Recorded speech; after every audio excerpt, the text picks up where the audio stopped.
E o DC Notícias Web está de volta para falar sobre o Porto Seco em Foz do Iguaçu. E quem veio falar com a gente sobre esse assunto é o Mário Camargo, diretor de Comércio Exterior da ACIF. Olá, seja bem-vindo. Muito obrigado pelo convite, Elisângela. Foi um prazer mais uma vez estar aqui com vocês e fazer alguns esclarecimentos sobre o nosso novo Porto Seco. Nós é que agradecemos. Mário, vocês participaram, dia 3 agora, de uma audiência pública promovida pela Receita Federal. O que ficou decidido e discutido nessa reunião, nessa audiência? Na realidade, a audiência pública é mais para esclarecer os pontos do edital, né, tirar algumas dúvidas, alguns questionamentos. Então, eu acredito assim que foi bastante exitosa essa apresentação da Receita, com muita competência. A Receita vem trabalhando nesse edital há muito tempo, né? Nós estamos assim ansiosos pelo novo Porto Seco, inclusive achamos assim que a pandemia e a greve da Receita atrasou um pouco o processo, mas mesmo assim eu acho que está dentro de um tempo hábil de se escolher uma permissionária que vá realmente exercer os trabalhos e tirar o Porto Seco de dentro da cidade, como está acontecendo, né? O edital ele já foi lançado? O edital foi, nesse dia foi feito o edital. Agora as empresas concorrentes, elas se habilitam, né? Elas vão ter que apresentar para a Receita. O determinante vai ser, na realidade, a Prefeitura Municipal, porque foram eleitos pela Receita 3 regiões que podem se instalar o Porto Seco, né? Quem que vai decidir? Aí que está. Nessas regiões tem áreas que não poderia você instalar um Porto Seco. Então, o que Nessas 3 áreas ou não? Nessas 3 regiões. Ah, tá. Nas regiões. Tem região sul, região norte e região leste. O que acontece agora? Os candidatos, aqueles que têm área e que vão participar da licitação, eles vão ter que, um documento que é determinante para a licitação, é ele conseguir a licença ambiental, o ok da prefeitura. O ok, dizer, ó, a minha área é tal, fica localizada em tal lugar, e daí a prefeitura vai se manifestar se pode ou se não pode, se é um manancial, se é algum lugar muito próximo de condomínios, esse negócio. Tem lugares, mesmo nessa região, que não poderão ser, entende? Então, deixa eu só entender. A área não foi definida. Não. Tem um local, tem regiões. Tem uma região. Regiões. E quem ganhar, quem vencer essa licitação, vai escolher um espaço ali. Não. É diferente. Quem for participar da licitação já apresenta a área dentro de uma dessas regiões. Porque ele já tem que ter um documento expedido pela prefeitura dizendo que a área que ele escolheu, ou a área de propriedade dele, ou não necessariamente precisa ser de propriedade, pode ser locada, né? Ele tem que apresentar para a prefeitura a área dele e a prefeitura liberar, dizendo que essa área está permitida, dentro dessa região, está permitida a instalação do Porto Seco. Daí é um dos documentos que habilitam a participar da licitação, entende? Tem outros documentos, depois ele tem que cumprir todo aquele ritual de obras que a Receita exige, né? Metragens mínimas para armazém, metragem mínima para administração. Então, tudo isso está no edital. Ele tem que seguir à risca aquilo ali. O que vai ser determinante depois disso, para determinar o vencedor, é, sem dúvida nenhuma, o menor preço. O menor preço quem vai pagar para os usuários. Dos serviços que serão disponibilizados aos usuários, o menor preço é o que vai ser o vencedor. Tem uma data já?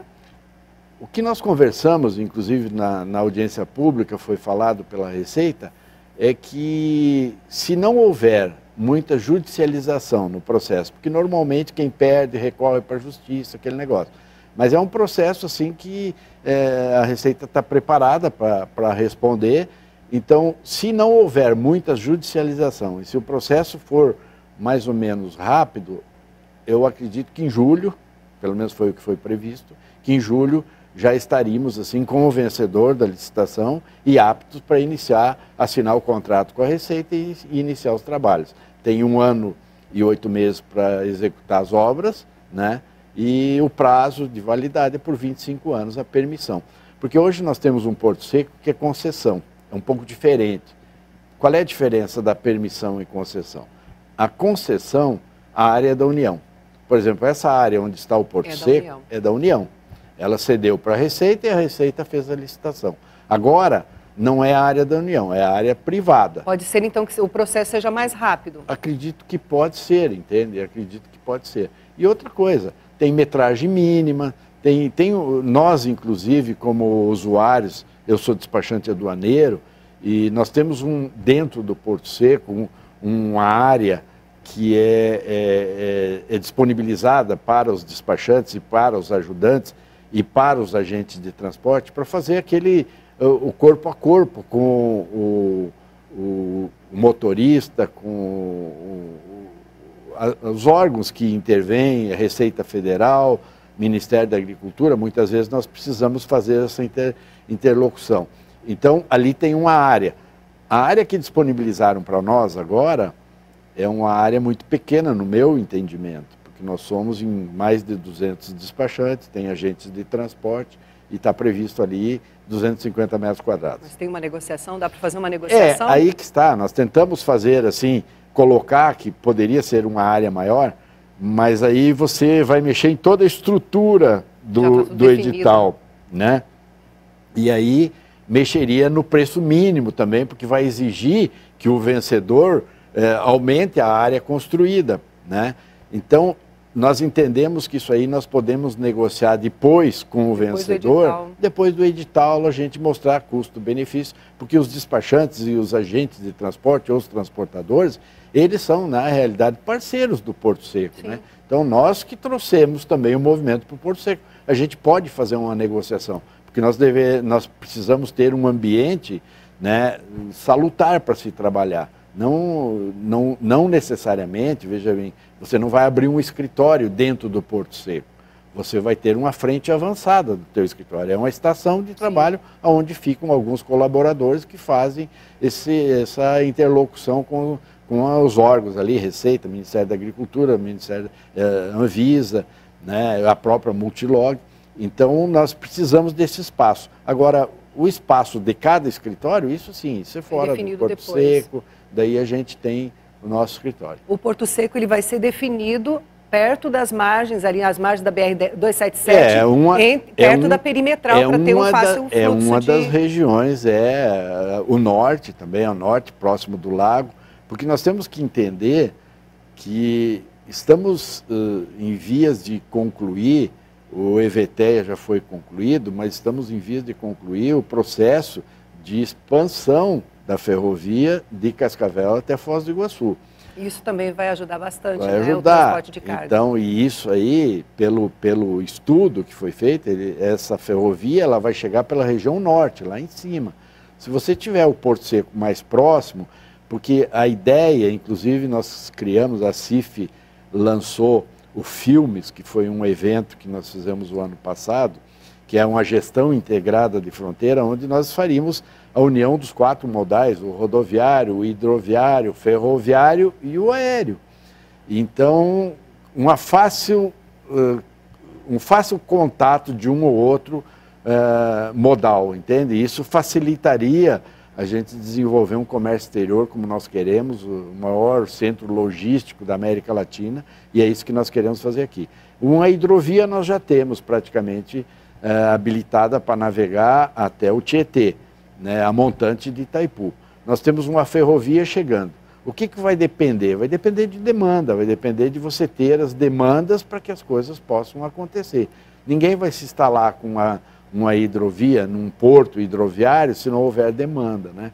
Mas esse é o primeiro passo. O Porto Seco é o primeiro passo e depois nós vamos caminhar para uma ferrovia e para um terminal ferroviário de cargas, de passageiro, um terminal hidroviário, né? E aí a gente consegue fazer um hub logístico muito bom. E o que representa o Porto Seco saindo aqui dessa área central aqui da cidade? Ah, sem dúvida, vai mudar tudo. A nossa vida vai mudar. Congestionamento aqueles nas acidentes avenidas, que aconteciam Avenida ali, Paraná, né? rodovia das Cataratas, isso tudo vai ficar no passado, né? Nós vamos ter mobilidade urbana, vamos tirar o turismo, né? Ou a logística de perto do turismo, nós vamos ter um canal próprio, que é a perimetral, onde vão transitar as cargas pesadas. Eles são necessários, como dizem, é um mal necessário. Não é um mal necessário, é um bem necessário, né? Porque nós vivemos, o nosso modal, a nossa matriz de transporte é o rodoviário. Então, hoje, tudo que nós temos nas lojas, aonde você for aqui, chegaram ou de avião ou de caminhão, né? Então, nós temos que tratar com muito carinho o rodoviário. Só que não houve um planejamento na época, até porque houve um aumento com o Mercosul a partir de 91, houve um aumento considerável de negociações com o Paraguai e a Argentina, e o Porto Seco ele foi previsto lá para 200, 300, 400 caminhões no máximo. Eu estou trabalhando com o comércio exterior há 43 anos. Então, quando o Porto Seco começou quase não ali... tem experiência, não, né? Quando o Porto Seco começou, era muito poucos caminhões. A gente importava do Paraguai madeira, hortelã, era muito pouco. Não, você não ocupava metade do Porto Seco. E depois as coisas começaram, o comércio começou a fluir, né? O Mercosul, na parte comercial, ele foi muito avançado, está muito avançado, está implantado. Tem muita coisa no Mercosul que não está funcionando e que a gente tem que fazer com que aconteça, mas a parte de comércio, isso tem sido cada vez mais pujante. O que nós precisamos agora é organizar esse trânsito, organizar tudo isso. A perimetral vai ser A perimetral vai ser, sem dúvida nenhuma, a salvação da lavoura, porque daí nós vamos separar o turismo, separar a logística. Uma obra vai depender da outra, né? Hoje nós temos uma ponte que já está pronta, né? Já temos uma ponte pronta, mas ela não vai poder ser utilizada ainda sem a perimetral, né? Então houve um delayzinho ali que já estava previsto, não tanto, mas já estava previsto, e provavelmente a gente vem inaugurar o Porto Seco junto com a perimetral, quem sabe, né? Porque o Porto Seco, a previsão de conclusão da obra é 1 ano e 8 meses. 1 ano e 8 meses... Você acredita que não possa haver um atraso nessas obras? Não, pelo seguinte, veja bem, essa é uma obra, o Porto Seco vai ser uma obra da iniciativa privada.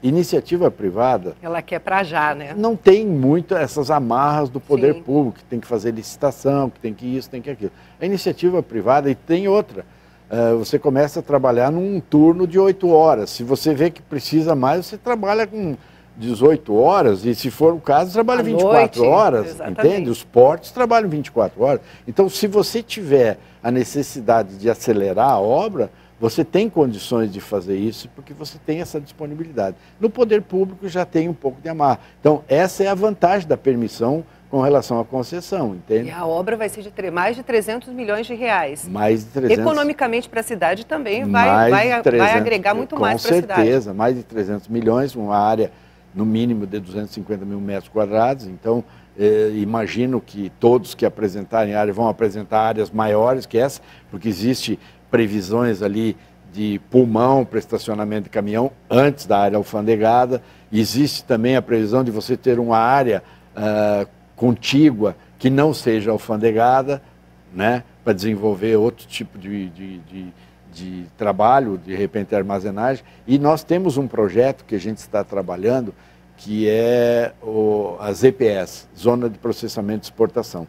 Então, se o vencedor disponibilizar mais áreas, esse ZPE pode ficar do lado do Porto Seco também. Isso facilitaria muito mais a logística, sem dúvida nenhuma. Se ela não ficar ali, pode ficar do lado da ferrovia, pode ficar do lado da hidrovia, mas nós temos que congregar todos esses modais para que as coisas funcionem sem atrapalhar ou sem congestionar a cidade, né? Esse Porto Seco, quando ele foi concebido, ele estava no local fora da cidade e hoje ele está bem no centro urbano, né? Exatamente. Cheio de residências. Nós temos impedimentos de algum tipo de mercadoria em função das residências. E mudando para um Porto Seco mais adequado. Com certeza, vai ser contemplado todos os espaços necessários. Produtos perigosos, por exemplo. Aqui no Porto Seco não tem como você operar porque você tem residência encostada ali, entende? É muito perigoso isso. Então, num novo Porto Seco, isso será planejado, já está dentro da previsão no edital, então as empresas têm condições de competir, assim, de fazer algo muito mais adequado para o usuário. Hoje, se você for no Porto Seco lá, você vai ficar louco, você não vai entender, porque a logística dentro do Porto Seco mesmo é um horror.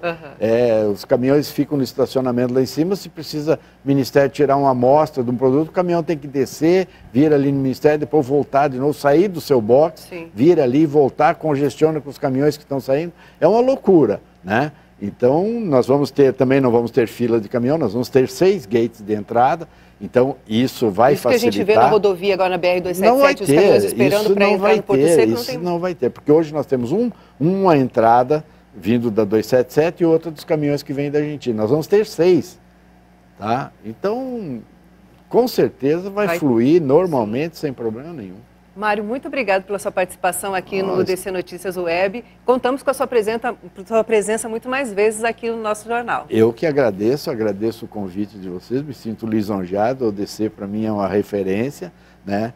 E toda vez que vocês precisarem, me coloco à disposição. Muito obrigado. Viu?